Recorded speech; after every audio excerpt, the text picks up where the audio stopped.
আসসালামু আলাইকুম। সবাই কেমন আছেন? আশা করি ভালো আছেন। বন্ধুরা দেখেন, বিকালের নাস্তা আমি মামা নুডলস যেটা ঝাল ওইটা রান্না করে নিয়ে আসলাম এইমাত্র।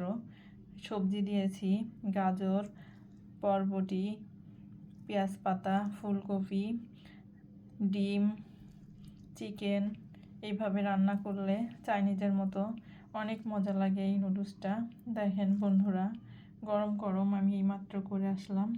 এখন আমি বিকালের নাস্তা পরিবেশন করতেছি। আমরা সবাই মিলে এখন নুডলস খাবো। বড় ছোট সবারই খুব পছন্দ হবে এই নুডলসটা। এর সবজি আছে, তার মধ্যে গাজর এগুলো আছে। এগুলা শরীরের জন্য অনেক উপকার। তো বন্ধুরা ভালো থাকবেন। আল্লাহ হাফেজ।